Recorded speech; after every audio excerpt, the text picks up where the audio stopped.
ஊடாக இன்றைய தினம் தரமைந்து மாணவர்களுக்கான கட்டுரை எழுதல் பகுதி பற்றி பார்ப்போம். அந்த வகையிலே தரமைந்து மாணவர்களுக்கு கட்டுரை மிகவும் முக்கியமான ஒரு பகுதியாகும்.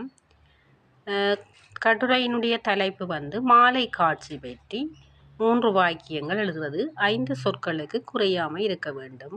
மாணவர்களே பாருங்கள், படத்தை பாருங்கள். மாலை காட்சி படம் இங்கு தரப்பட்டுள்ளது. அந்த படத்தை தெளிவாக பார்த்து அந்த படத்தில் என்னென்ன பொருட்கள் காணப்படுகின்றன, என்னென்ன காட்சிகள் இருக்கின்றது என்பதை முதல் நீங்கள் தெளிவாக விளங்கிக் கொண்டு வாக்கியம் எழுதுவதற்கு செல்ல வேண்டும். முதலாவது வாக்கியம், அழகிய நீலவானம் அழகாக காட்சியளிக்கின்றது. பாருங்கள், மாலை பொழுது வேளையிலும் வானம் ஓரளவான நீல நிறமாக காட்சியளிக்கின்றது. அப்போ முதலாவது வாக்கியம், அழகிய நீலவானம் அழகாக காட்சியளிக்கின்றது.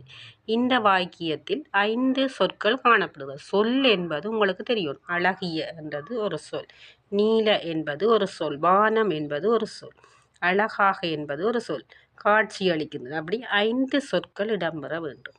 இரண்டாவது வாக்கியம், மாலை பொழுதில் தென்னை மரங்கள் இருள்மயமாக காட்சியளிக்கின்றன.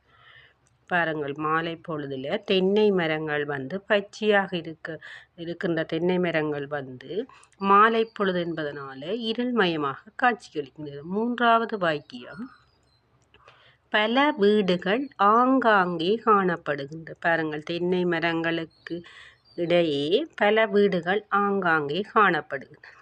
அந்த வகையிலே மாணவர்களே, இந்த 3 வாக்கியங்கள் நீங்கள் தெளிவாக எழுதினாலே உங்களுக்கு நிறைவான புள்ளி வழங்கப்படும். ஆகவே தரமைந்து மாணவர்கள் பரீட்சை எதிர்நோக்க இருக்கும் மாணவர்களுக்கு மிகவும் முக்கியமான ஒரு பகுதி. நீங்கள் சிறப்பாக கற்று எழுதலை தெளிவு பெற வேண்டும். தொடர்ந்து இணைந்திருங்கள் ஸ்கை ஸ்மார்ட் லேர்னிங்குடன்.